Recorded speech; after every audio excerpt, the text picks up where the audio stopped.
tonight's Wales at 6. School's back, but what are the costs for parents? This mother of 3 says she's had to use buy now, pay later services to afford new uniform. I've used Klarna for the younger kids' school uniforms, yeah. I think that's the only way to do it because it just costs too much when you're paying out for it all at once. Also on the programme, prices rise on the weight loss drug Mounjaro, leaving thousands who depend on it wondering how they will foot the bill. Plus, yet more disappointment for Wales at the Rugby World Cup as they're knocked out by Canada. So can anything be salvaged from the tournament?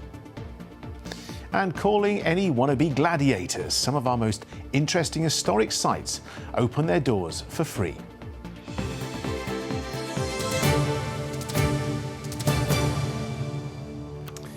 Good evening. First tonight, it's back to school, but for many parents, the relief is short-lived as the cost of the summer holidays and a new term begin to hit home. Research out today reveals the price tag for school essentials like new uniform is, on average, £1,000 per child, with almost half of those surveyed revealing they've had to use their personal savings to foot the bill. Well, our reporter Ella Lloyd is at a uniform swap shop for us tonight. Ella, a new school year can bring mixed emotions then for parents. Yes, it can, John. This swap shop in Lansbury Park in Caerphilly is somewhere where parents can come and exchange lightly used uniforms to try and cut down on those costs, because it can be a really expensive and stressful time for parents. Now, just down the road in Newport, we've caught up with Nicole, a mum of 3, who's been telling us how the rising costs have been affecting her. While her kids count down the days left on the summer holidays, Mum Nicole is counting up the costs of sending them back to school. She's come to buy the last items on her list, adding them to her already hefty haul. So all in all then, on this settee, how much are we talking? I'd say about £380. Got their school bag, so just for this one it was £30. For my oldest then, they were £80 for his Nike trainers. Just plain skirts and shorts for the younger 2, but I did buy them from Asda's and I Klarna'd them. So you've used Klarna? I've used Klarna for the younger kids' school uniforms, yeah. I think that's the only way to do it because it just costs too much when you're paying out for it all at once. I think most people will be doing it now. I think Klarna and ClearPay is the way forward. According to the UK Government's Department for Education, the average price of kitting out one kid for primary school, uniform, PE kit and accessories is £343. School uniforms are one thing, but if you've got a child in high school, there's also the question of school supplies. Take this scientific calculator. This cost £11. Plus, they'll need other stationery like pens and pencils. Parents will also need to find money for sports equipment and additional things later on when they do their GCSEs. So it's easy to see how for some families the costs really do add up. Nicole's oldest is in Year 8, the others in primary school.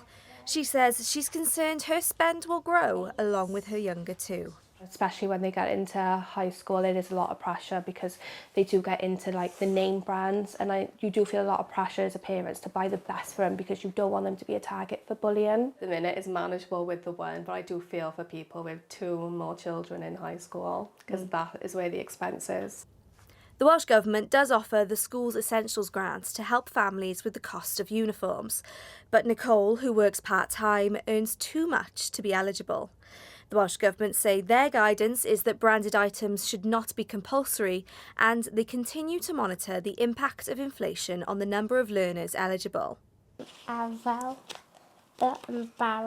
The new school year can bring first-day nerves for pupils, but the price of preparing them may be putting pressure on parents too. Ella Lloyd, ITV News. Well, Ella, we've seen from your report that the costs of kitting out kids can be extortionate. What's the advice then for people trying to manage those costs? That's a good question, John, and Alex Dewey is here to tell us more about that. What is the advice to parents who are trying to manage costs at this time of year? Well, we've got some great tips. We know it's a really hard time. One of the most important things we found out with our research is parents in Wales are spending per child roughly £92 to get them back into school. So one of our key things that we've been advising people to do is join places like the uniform exchange. If you can't find one, host one yourself. You can use Facebook groups, speak to other people in the school. These are great ways that you can find lightly worn items and get your kid back in school without the extra cost. Obviously, buying second-hand is something that people can do. The advice is look around. There's a gold mine if you go through the apps, marketplaces online, anywhere. Speak to other people that might just be interested in selling something but maybe can't be bothered to list it as well. Speak to the other parents at the school. That's a great thing. If you don't want to buy second-hand, that's understandable as well. Like, we found that parents in Wales saved on average around £36 by buying plain clothes from a supermarket and then adding logos themselves. This is a fantastic opportunity because then you can stack up savings by getting the multi-purchases from supermarkets, for example. Aside from that, we'd recommend, looking at online voucher suppliers. So My Voucher Codes, for example.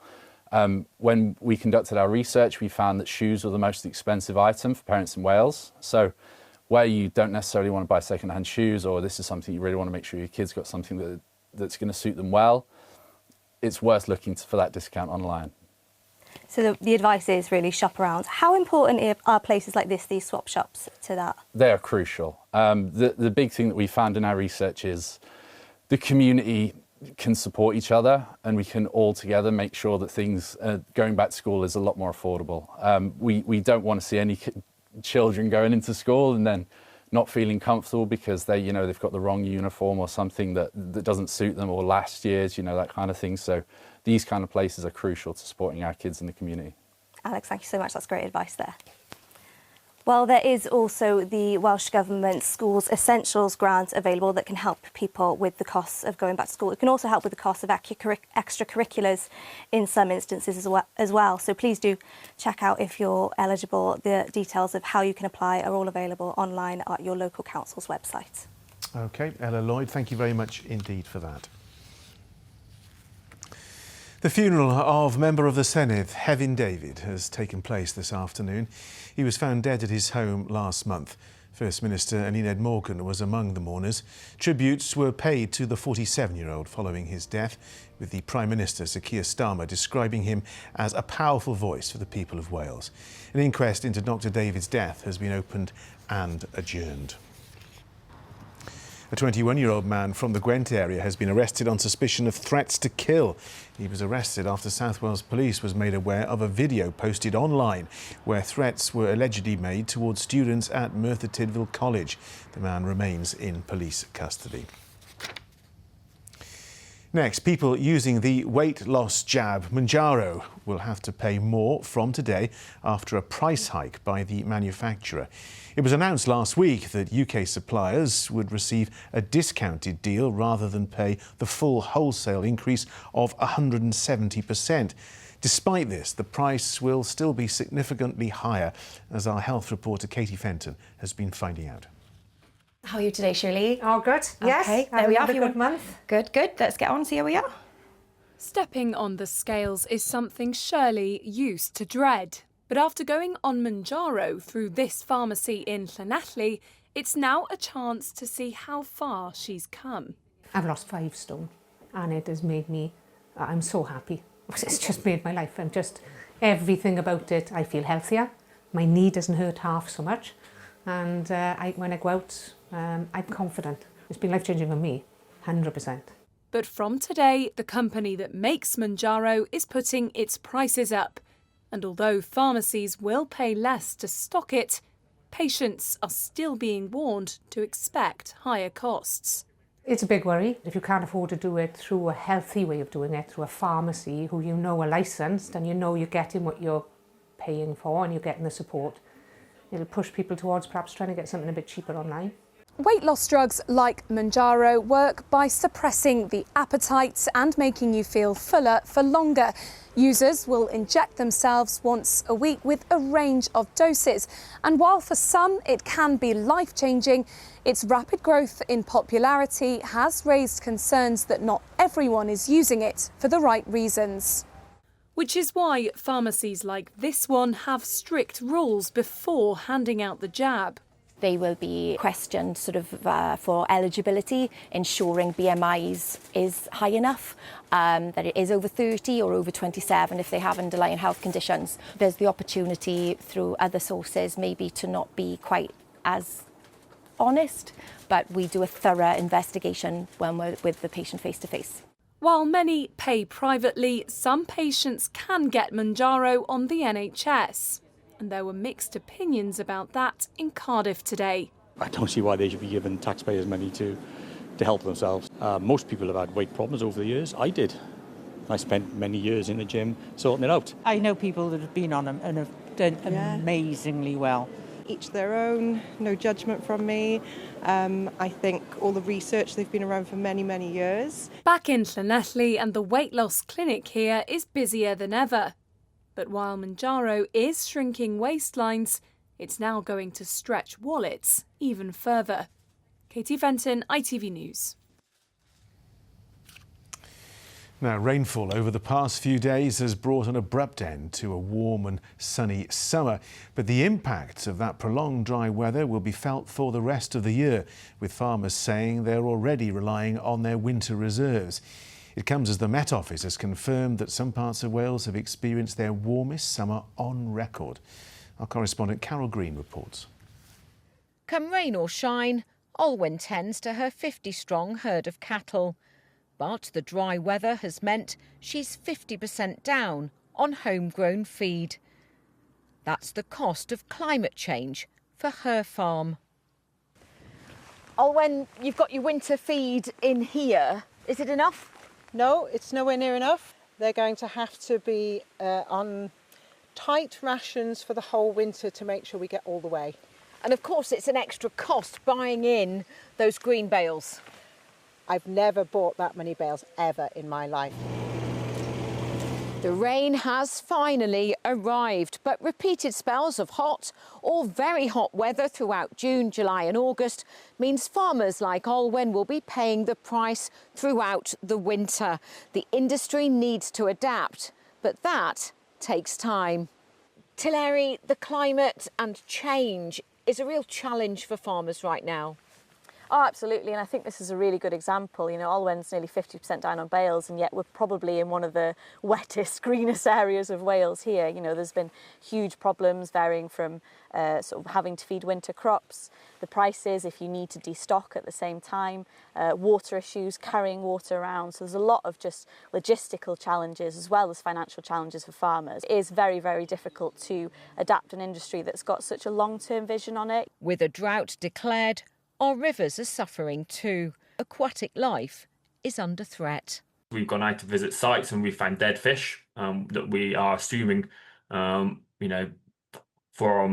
overheating, essentially. So this has been following some of the very hot weather that we've had over the summer. From the countryside to the seaside, the hot, dry summer has been good for business here.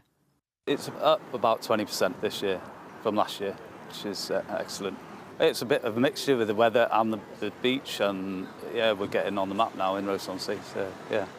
Back on the farm, Olwen is already making plans to reduce her head of stock to ease the pressure on winter feed. As the climate changes, everyone, everywhere, will have to adapt too. Carol Green, ITV News, Llanfrothen.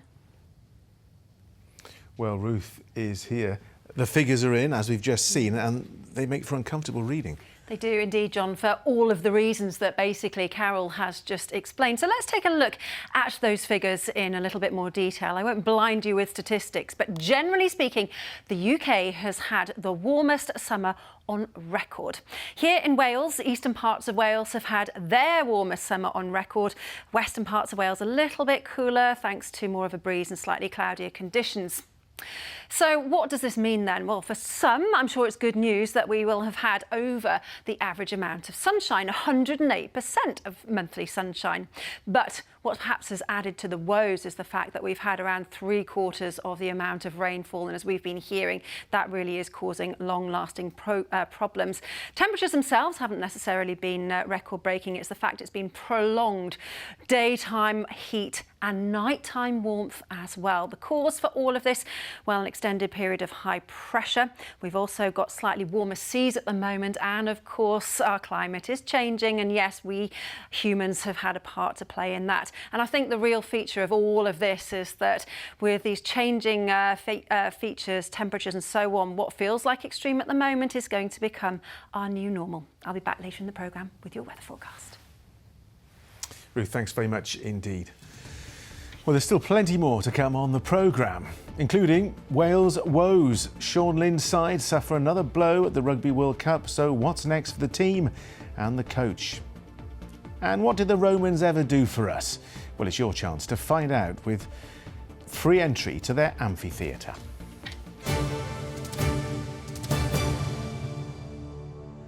Before that, a furious row has broken out over a mothballed depot for lorries.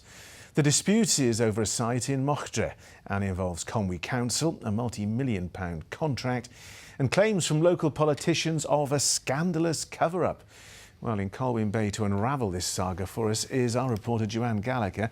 Joanne, what's this all about and why has it got people so wound up? Well, it really has. It's really got people hot under the collar. Now, Chris, they had a meeting here in Colwyn Bay in the headquarters earlier this morning, but after 3 hours, they decided that the bit on the agenda that people really wanted to listen to about this disused depot was going to be held behind closed doors, which means we were all told that we had to get out of the room or our computers were switched off. Now, the council here, Conwy Council, entered into a contract in 2016 to try and house their HGVs in this depot in Mochtre. It looks like a huge shed, but it couldn't continue. There was an issue with the flooring, and they had spent £2 million by now in rent. Now, if it continues, the contract, which goes up to 2031, they will have spent nearly £4 million. So people are really concerned about this. Lots of questions being asked at a time when local authorities are having to save money. And Joanne, this comes at a time when the council's concerned about its own finances. Yeah, it is. What was brought up in the meeting today, and the bit that we were allowed to listen to, was that they've got a £22 million shortfall for next year. Now, that's not the definitive sum. They're waiting to hear what they'll get from the Welsh Government. They'll know hopefully in November. But councils are being squeezed. They're having to do more with less. One of the things they look to is increasing council tax. There's been a 10% increase here already this year. One councillor today in the meeting said they could be looking at between 5 and 12.5% in the future. But that isn't confirmed. It's all to play for, but locals really concerned about what's happening here in Colwyn Bay. OK, Joanne Gallagher, thanks for updating us. Now, Sean Lynn's squad became the first side to be knocked out of the Women's Rugby World Cup after another tough defeat, this time against Canada, losing 42 points to 0.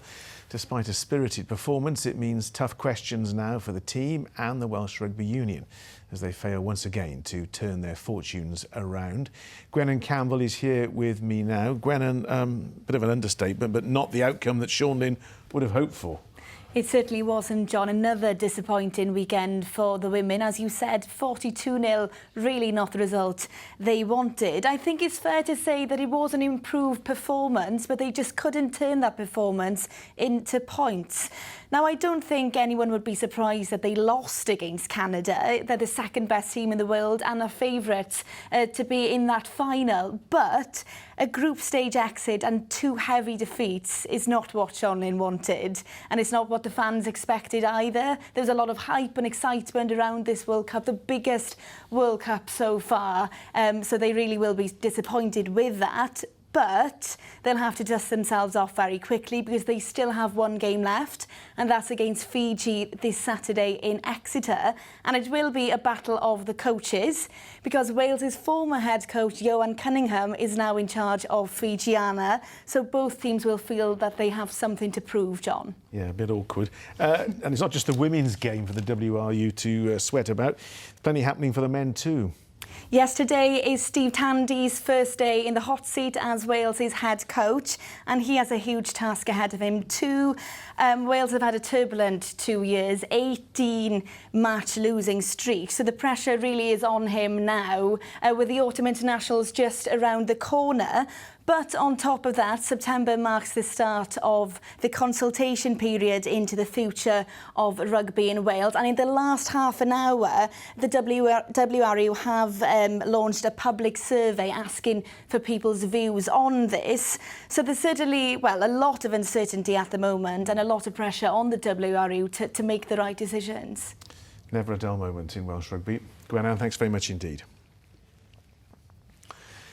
A reminder of tonight's top story. Research out today reveals the price for school essentials like new uniforms is on average £1,000 per child, with almost half of those surveyed revealing they've had to use their personal savings to foot the bill.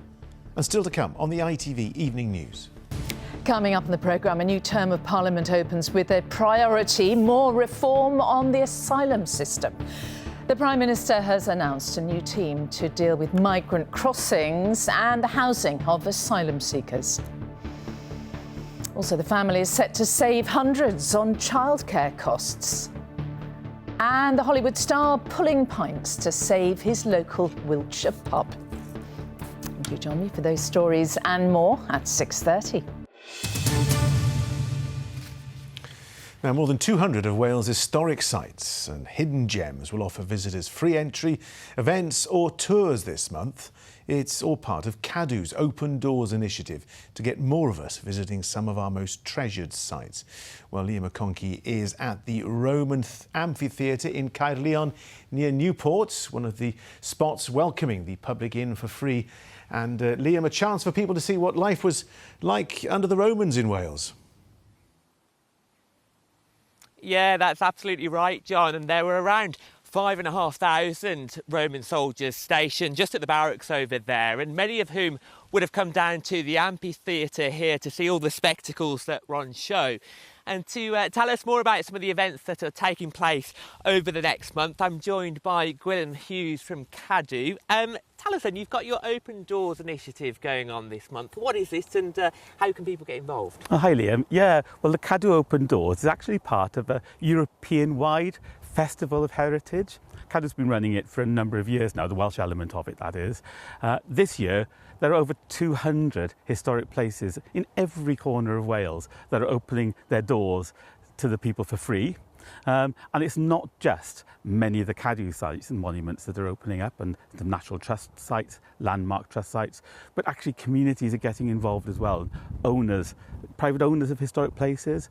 Or to give an example, at Larne and at Denbigh, in opposite ends of Wales, not only are castles free for the weekend, but there'll be a whole series of other places that people can visit at Larne, recent excavations and exciting discoveries, for example. So it's a wide range of things. And why is it so important that people come to visit historic sites like this? Well, it's about our history, isn't it? About our roots of where we are. I mean, they're fascinating places. Here at Roman Caerleon, I mean, it's just a remarkable preservation. This amphitheatre is probably one of the best preserved amphitheatres anywhere in Northern Europe, for example. We are very, very lucky here in Wales to be blessed with this incredibly rich and wonderful heritage.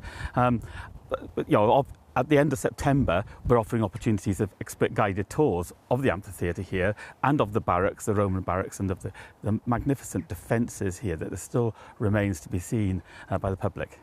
Oh, well, all the very best with it. It's going to be fascinating for people to come down and visit these areas. And people can find out where to go, John, from the website of Cadw's. There's a list of locations where people can see what dates they can visit the attractions to get guided tours. This one is happening on the 27th and 28th of September. So do get yourself down here and enjoy this incredible spot. OK, Liam McConkey in Caerleon, thanks very much indeed. Well worth a visit. As you can see, Ruth is back. Plenty of talk about summer, but it's felt more like autumn today, isn't it? It has. I'm not always welcome back. It always depends on sort of how the forecast is going to go, isn't it? But I'm going to take my chances on this one.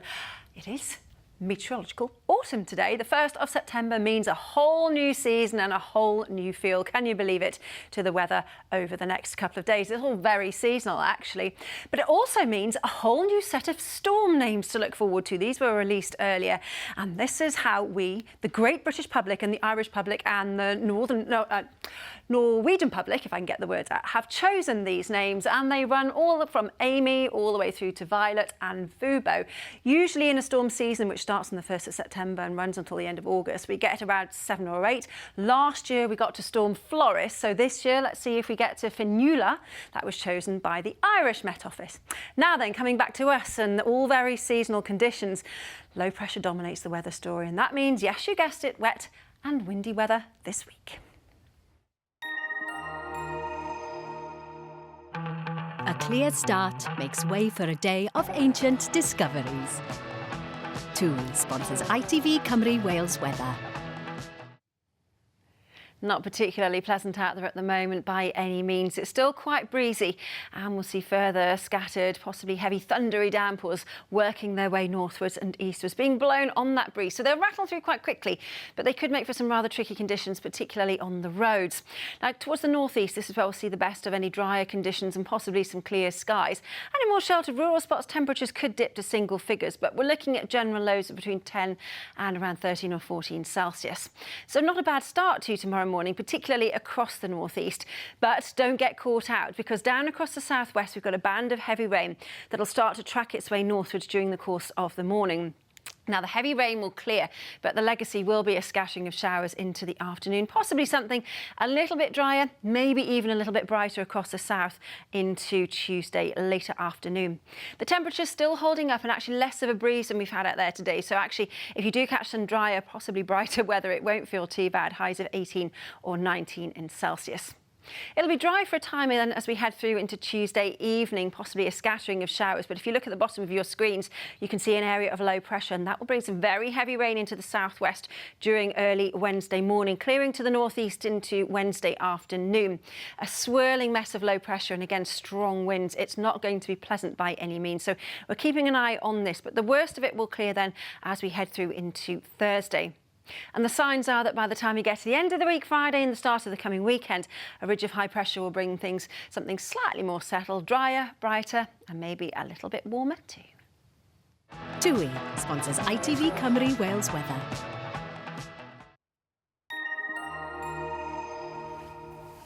So bear with me on this. After not being able to say Norwegian earlier, tonight we've had some extreme solar activity, coronal mass ejections, and that means we could see the aurora borealis if you do see any clear skies. Aren't you glad I said that right? Well done. That's it. I'll be back with a late update, but from Ruth and me, thanks for watching.